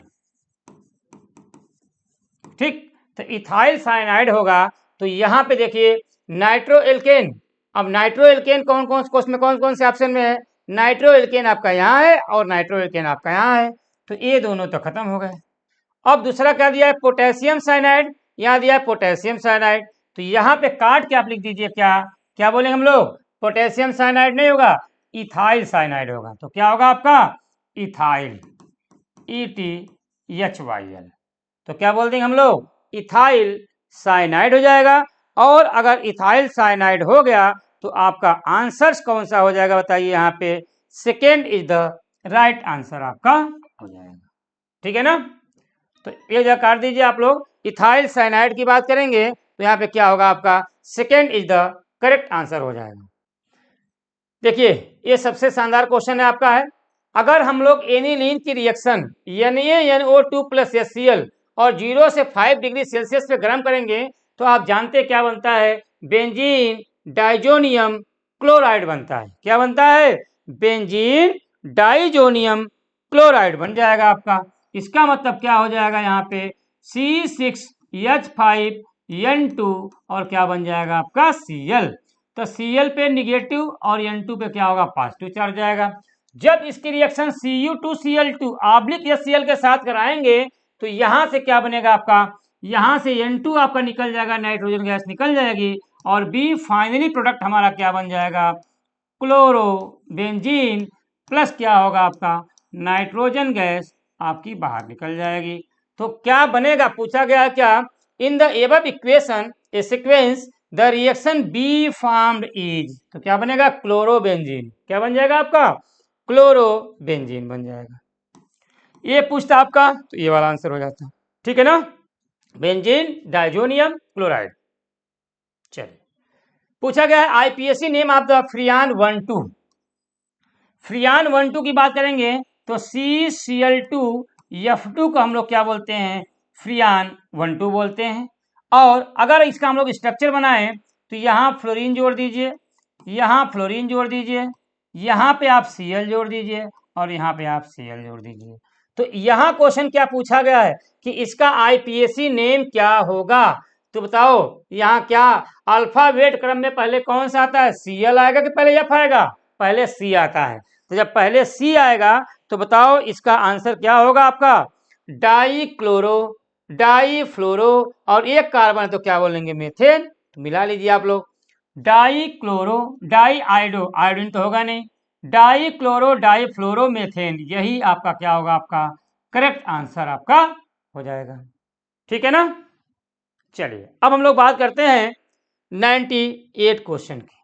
देखिए क्या दिया हुआ है, DDT is an antiseptic which is effective for, किसके लिए, देखिए क्या लिखा हुआ है mosquito that spread malaria, DDT lice that carry typhus both A and B, लिखा हुआ है इट इज वीडीसाइड। तो जल्दी से इसका आंसर दीजिए आप लोग, क्या आंसर होगा, जल्दी से आंसर दीजिए आप लोग, क्या इसका आंसर होगा। याद रखिएगा DDT का फुल फॉर्म क्या होता है डाइक्लोरो डाइफिनाइल ट्राइक्लोरो एथेन बोलते हैं। तो क्या होता है मॉस्किटो के spread, mosquito that spread malaria होती है, इसको कम करने का काम करता है। देखो लाइस दैट कैरी टाइफस, इसके लिए भी होता है। इसका मतलब क्या होता है बोथ फर्स्ट एंड सेकेंड दोनों के लिए क्या होता है इफेक्टिव एजेंट्स होते हैं, ठीक है ना। चलिए 99 की बात करें हम लोग, देखिए क्या दिया हुआ है क्लोरोफॉर्म इनहेलिंग दिया हुआ है स्लैश पार्ट पर million for the short time can cause, लिखा हुआ है डिजीनेस फिटिग एंड हेड अटैक, मतलब क्या होगा आपका सर दर्द। कितने गुना क्लोरोफॉर्म इनहेलिंग, बताओ क्या करता, कितने गुना कम करता है, बताइए कितने गुना कम करेगा आपका, आपके एनसीईआरटी का पॉइंट है, क्या होगा आपका 900 पार्ट पर मिलियन होता है, क्या होता है 900 पार्ट पर मिलियन हो जाएगा आपका, ठीक है ना। चलिए अब हम लोग बात करते हैं 100 क्वेश्चन की। देखिए यहां बात करें हम लोग तो देखो अगर हम लोग साइक्लोहेक्सिन की रिएक्शन अगर Br2 के साथ कराएंगे HNO सनलाइट और हीट कर देंगे तो क्वेश्चन पूछा है प्रोडक्ट क्या बनेगा आपसे। तो याद रखिएगा अगर हम लोग देखो यूवी लाइट इसको बोलते हैं HNO लाइट बोलते हैं, अल्ट्रा वायलेट लाइट, अगर हम लोग इसके साथ रिएक्शन कराएंगे तो यहाँ पे क्या होता है आपका फ्री रेडिकल और यहाँ पे क्या होगा आपका सब्स्टिट्यूशन रिएक्शन हो जाएगा। जब फ्री रेडिकल सब्स्टिट्यूशन रिएक्शन होगा तो आपका यहाँ पे इसके और इसके यहाँ पे आपका क्या होंगे जो भी प्रोडक्ट होंगे आपके जुड़ेंगे, जब जुड़ेंगे तो यहाँ पे क्या बनेगा एलाइल फ्री रेडिकल और यहाँ पे क्या बन जाएगा आपका एलाइल फ्री रेडिकल। तो जब एलाइल फ्री रेडिकल बनेगा तो देखो यहाँ पे कौन सा प्रोडक्ट आपका बनेगा, यहाँ पे प्रोडक्ट आपका बन जाएगा, किसी एक की बात करेंगे तो यहाँ पे क्या हो जाएगा आपका डबल बॉन्ड यहाँ पे आएगा और आपका क्या जुड़ जाएगा आपका Br जुड़ जाएगा। तो अगर Br जुड़ेगा तो इसको हम लोग क्या बोलेंगे एलाइलिक ब्रोमिनेशन, एलाइलिक ब्रोमिनेशन। ठीक। और याद रखिएगा एलाइल ब्रोमिनेशन की बात करेंगे तो यहाँ पे जहाँ पे एलाइलिक क्या बोलेंगे, एलाइलिक फ्री रेडिकल होता है, वहां पर भी क्या होता है, आपका रेजोनेंस पाया जाता है। तो अगर एलाइलिक फ्री रेडिकल है तो यहाँ पे क्या होगा, यहाँ पे देखिए क्या बोलेंगे हम लोग, यहाँ पे फोर्थ ऑप्शन इसका राइट आंसर हो जाएगा। ठीक है ना। तो ये रहे हमारे 76 से लेकर के 100 क्वेश्चन जिसको हम लोगों ने हमने डिस्कस किया। तो पेपर आप लोगों का पेपर का जो भी क्वेश्चन इस जो ऑल इंडिया नीट टेस्ट का जो पेपर का जो क्वेश्चन है, सभी क्वेश्चंस आपके एनसीईआरटी बेस्ड थे, आपने देखा भी, सभी जो भी ग्राफ थे आपके एनसीईआरटी बेस्ड हैं। तो अब आप लोग इसको एनालिसिस करिएगा और अगर गलती होती है तो इसको एक बार देख के इसको इम्प्रूव करने की कोशिश करिएगा। फिर अगले टेस्ट में मिलते हैं। जय हिंद, जय भारत, नमस्कार।